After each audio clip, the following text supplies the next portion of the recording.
A lot of people who do an ancestry test see Scandinavian DNA in the results and naturally connect it to the Vikings. It's a reasonable assumption, but it's often not the case. Yet if it didn't come from the Vikings, where did the Scandinavian DNA come from? And how should you interpret these results? Well, in this video we'll look at 5 key reasons why it's often not the Vikings. But in the first place, what does Viking even mean?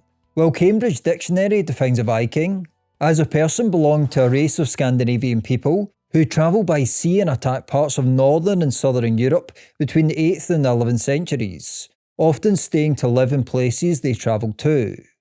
So Viking was as much a job description or activity, rather than a genetic group or ethnicity in itself. We know as well that some people adopted Viking culture without actually being Scandinavian, including an example from ancient Scotland. Yet the people that went Viking did spread Scandinavian DNA to some people across Europe and by extension the world through later migrations, but this isn't the case for many. Yet why is this not the case? Well, the first reason is something I call the Northern Continuum. Now, it's a classic moment. Someone with British or Irish ancestry opens their Ancestry DNA results and sees a Scandinavian chunk in there. And the common assumption is that Scandinavian equals a Viking ancestor.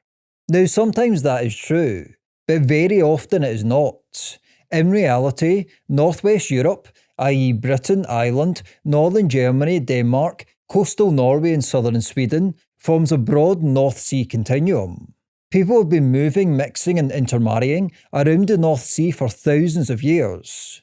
The link between Northern Germanic peoples and Scandinavia is especially pronounced. One of the origin stories of the Germanic Goths, for instance, is that they originated around south-central Sweden, before moving south. Because of this deep shared history, DNA tests often struggle to draw sharp boundaries between neighbouring populations.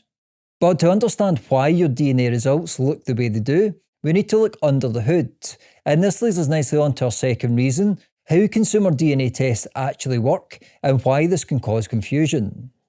Now, consumer ancestry tests do not look for Vikings, Celts or Anglo-Saxons. Instead, they compare your DNA to reference panels, groups of modern peoples selected to represent regions like Sweden and Denmark or England and northwestern Europe. Now, this is a powerful technology, but it does have limits. For instance, the genetic similarity in Northwest Europe is extremely high. The genetic distance between, say, Eastern England and Southern Scandinavia is relatively small, meaning the algorithm is often choosing between very similar options. Another reason is due to reference panels being imperfect to start with, as no modern population is genetically pure as such. If the English reference panel already contains some Scandinavian-like ancestry, for instance, which it likely does in part due to the Danelaw period, the boundary becomes fuzzy. These and other factors mean it's less clear-cut than you may think. The key takeaway is this: ethnicity estimates are probabilistic best fits, not historical timestamps. A Scandinavian label means your DNA segments resemble modern Scandinavians more than any other reference groups, not that you had a Viking ancestor from 900 AD. Ethnicity estimates can also change when reference panels and algorithms change, something you may have experienced yourself. Now, the third reason is something I call the genetic overlap, and this is especially the case for people with English ancestry. Now, we know after the Western Roman Empire collapsed or around that time, the Anglo-Saxons obviously came in and had a dramatic impact on English DNA, especially in eastern regions and places like East Anglia. And these peoples obviously came largely from regions overlapping with modern northern Germany and Denmark.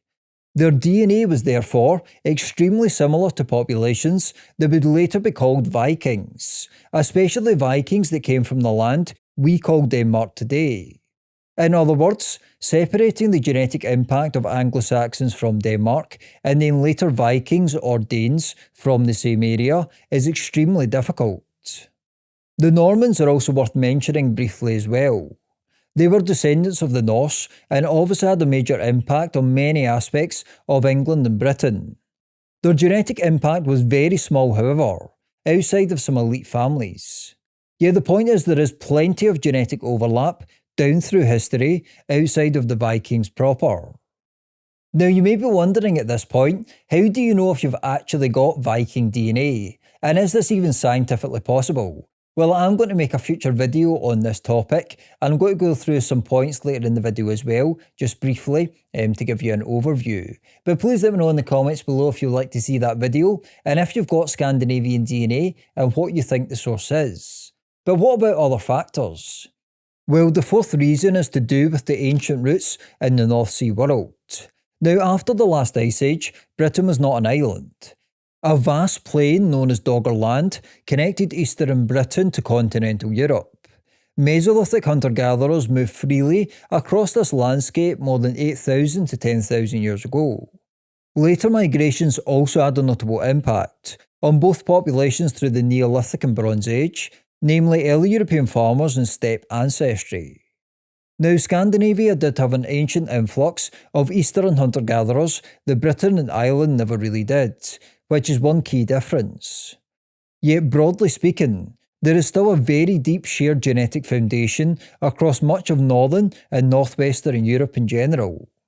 This similarity can again cause difficulties for algorithms to separate people with this broadly shared ancestry. Now, the next key reason is one of the most important, and it's to do with time. Even when Scandinavian ancestry is genuine, the timing may be very different from what people imagine. In other words, not all Scandinavian-related ancestry is from the Viking Age. Gene flow around the North Sea obviously did not begin or end with the Vikings. Important later movements include medieval trade networks, the Hanseatic League, early modern maritime mobility, industrial era migration into British port cities, and Scandinavian sailors and workers settling in Britain and Ireland. For members of the global diaspora, especially those with ancestors from port regions like Liverpool, Glasgow or Dublin, some Scandinavian ancestry may be surprisingly recent, but completely non-Viking. So this is another consideration as well. Now, the point of this video isn't to say that the Vikings didn't have a genetic impact on different parts of Europe. They absolutely did, and some people genuinely do have Viking ancestry in some way outside of Scandinavia. Yet the point is that your ancestry is much more complicated than often portrayed, with many more variables to consider, which can be annoying, I do get that. It would be easier if it was just as simple, but the reality is it isn't. Now, you may be asking yourself, how should you interpret your Scandinavian DNA in a level-headed way then? Well, I'm going to make a future video on this, like I said, but here's a few key points. Now, essentially, if the percentage is small, for example, say around 5% or so, it may reflect deep shared northwestern European ancestry, or simply algorithmic ambiguity, rather than a specific recent Scandinavian ancestor. If the percentage is moderate or high, it becomes more plausible that there is a real historical Scandinavian input, but the timing again still matters, as well as other factors like genetic overlap. Now, if you have strong links to Norse-heavy regions or Dane-heavy regions, for example Orkney or Shetland, parts of the Danelaw in England, or coastal Ireland, or various other places, a Viking Age contribution becomes more plausible, but still not guaranteed. Numerous other factors need to be pulled together, and I will go through this in a future video. So seeing Scandinavian DNA in your results is cool and exciting, but it serves as much as a clue for future research as opposed to confirmation of Viking ancestors. The North Sea Continuum, how DNA tests actually work, genetic overlap, relatively similar ancient ancestry, and timing are all factors to consider, as well as many more. But what are the key differences between Celtic and Viking DNA? Well, to find out, please click here. Thanks for watching, please subscribe and hit the bell, and let me know your thoughts in the comments below, and I'll see you next time.